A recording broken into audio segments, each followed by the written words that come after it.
world? Of course, Stephen A is not in the building. And I get it. No, this is not Morris Chestnut, and I get that all the time, too. But damn it, this is First Take. I got the legend, Michael Wilborn, in the house. My girl Shay in the house. No Stephen A. We diving into the Knicks fumbling the bag. The Denver Nuggets getting taken down by the Minnesota Timberwolves. And I'm in this seat today. Not Stephen A., but your boy Big Perk. First Take in the house. Holla at your boy! Woo! The Knicks lead 91-79 as we start the fourth quarter. They have been nearly unbeatable when they have a lead heading into the fourth. C.J. McCollum in his villain arc puts Atlanta up.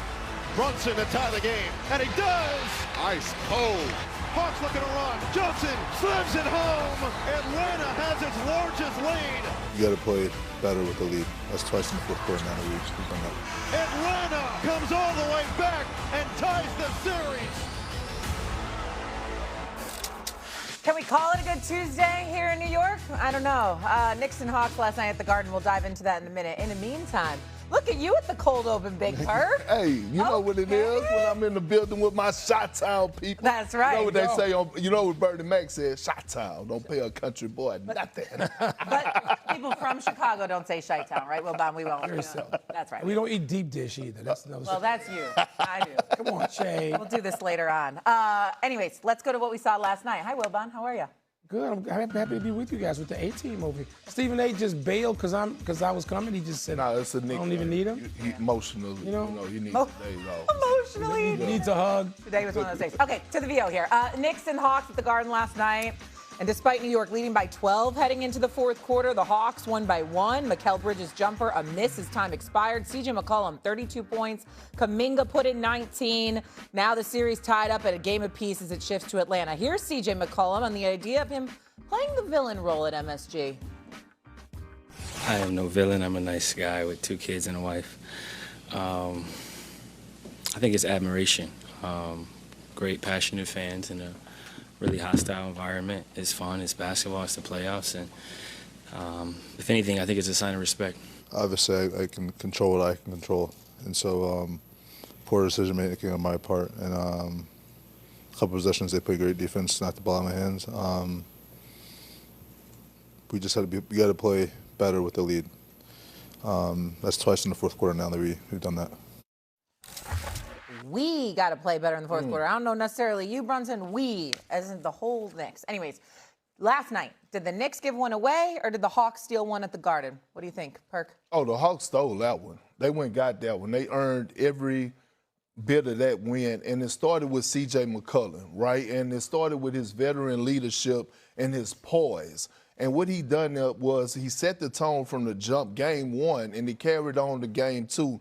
And then all of a sudden, we saw Jonathan Kuminga come in off the bench, right? I know CJ is getting all the love, but Jonathan Kuminga, by the way, somebody for Golden State needs to be fired for making that trade. That's how tremendous this guy upside is when you look at what he brought to the table last night. His athleticism, the 19 points off the bench, just his whole championship experience and everything he brought to the table. But the Atlanta Hawks, I got to give a lot of credit to Quinn Snyder, the substitutions that he had out there, like having that lineup where he had the offensive guys out there. It was just a beautiful thing to see. And the crazy thing is that we witnessed the Hawks get a 1-point win on the road, and Jalen Brunson still hasn't played his best basketball.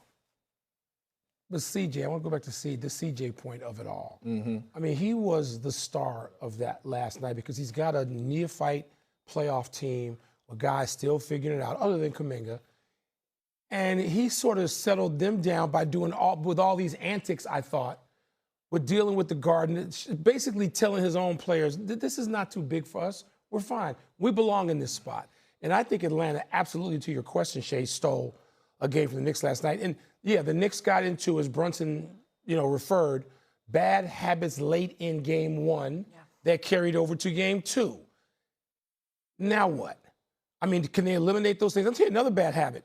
I thought they were past, Perk, the point of not involving Cat late in games. Jalen Brunson's the best player on the Knicks. Cat, at times, will have to be the most important player in a series. And when you have 2 shots with your Karl Anthony Towns in the fourth quarter, not enough. And by the way, I know I'm getting a far field. Can you go with double bigs? Mitchell Robinson was terrific early. And then he and Cat just sort of, I don't want to say they disappeared. Whether it was focus, whether it's something that Mike Brown will have to do, whether it's something Jalen Brunson as a forward general will have to do, those guys have to be incorporated, or we can see the same thing in Game 3 in Atlanta. No, I agree. And 50% of the blame goes to Mike Brown, and the other 50% goes to Jalen Brunson. You know, you're the head far as getting Karl Anthony Towns involved more, especially in the fourth quarter. And you're right. He is the most important player on the Knicks team. If the Knicks are trying to go to the promised land, they're going to have to feature Karl Anthony Towns. He's one of the best shooting bigs to ever play the game. He's one of the most skilled bigs to ever play the game. On top of that, they had nobody that could stop him, nobody that could guard him on the Hawks team. So I'm not understanding. As the point guard, Big Body Brunson, you're out there on the floor. How about slowing up the game and saying, you know what, hey, get your big behind down here on this low block, or get to this nail. We about to run the play to get you downhill or get you to isolation or put you in the spot to put you in position to be successful. Love the idea of the big lineup. Mitchell Robinson, Karl Anthony Towns. We saw a lot of that in Minnesota with him and Rudy Gobert, and they had good success with that. So I just don't understand why the Knicks been battling this whole identity crisis offensively when it comes down to featuring Cat in the offense. We see his numbers this year took a dip anyway. I thought they got it right towards the end of the season because we were seeing more two-man action and Cat being involved. But Cat, this one, you can't blame this one on him. He played his behind off on both ends of the floor. It was confusing to me, too. Like, there were some lineup changes there, and then you have both Brunson and Cat on the bench, and then you let the lead slip away. And then they went back to it again late in the game. The same thing. They had them both on the bench. And after the game, I know Mike Brown said we had tried those lineup changes a few times, and they were successful. Well, they weren't successful last night. One of those two should be on the floor at all times. I didn't understand that. Like, you watched it dissipate. And then we have the issue with C.J. McCollum. They had no answer for C.J. McCollum last night. He had 32 points. And so here was C.J., and if he was maybe seeking out Jalen Brunson on the offensive side. Listen to C.J. It was like you were maybe intentionally, maybe not looking to get that matchup against Jalen. I know you said it's not about beating him, but did you like what you had in those one-on-one scenarios when you were able to get to the rim? What you think? Was that what you said? What do you think? Yeah. Yeah. Now, listen, I know he said he's not the villain. I love it, too. I love it. He's not the villain. He's got 2 kids and a wife, but those kinds of answers is what makes him a little bit of a villain at MSG. Bigger issue for the Knicks last night. Was it the Knicks offense or the defense and the problems that C.J. McCollum posed? What do you think, Wilbon? Well, offensively, they had their lowest fourth quarter output of the season, 15 points. So something offensively is going on. And so what do? I can't wait to hear Perk's answer on this. What do you do against C.J. in Game 2, knowing that they're sort of hunting Jalen? I mean, how much help are you going to give?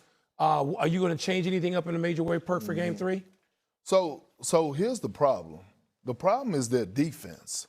The problem is that they can't guard senior citizens at an old folks' home at recess. That's the problem, and especially Jalen Brunson. Think about all the superstars right now at that position that are still playing in the postseason. Anthony Edwards, two-way player. Jaylen Brown, two-way player. Cade Cunningham, two-way player. SGA, two-way player.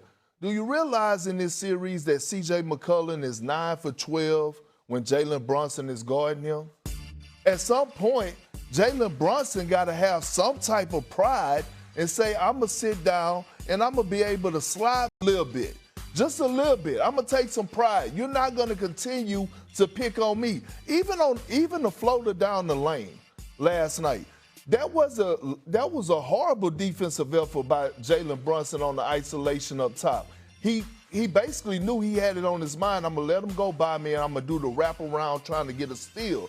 But again, if you see a guy cooking like that, I'm looking at Mike Brown, and I'm saying, at what point are you going to send a double team to help Jalen Brunson out? To support your point, the Hawks shot 11 of 19 when guarded by Jalen Brunson in Game 2, including 4 of 5 in the fourth quarter. You see what I'm saying?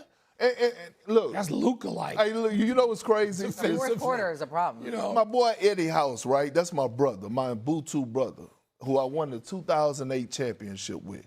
Eddie House was known as a scorer and a shooter that will light you up from anywhere, a spark off the bench.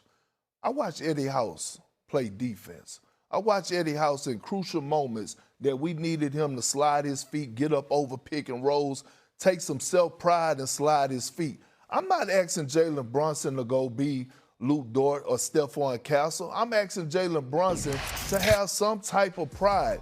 But I'm going to go back to what you said, Wilborn. You said that double big lineup. That double big lineup helps their defense.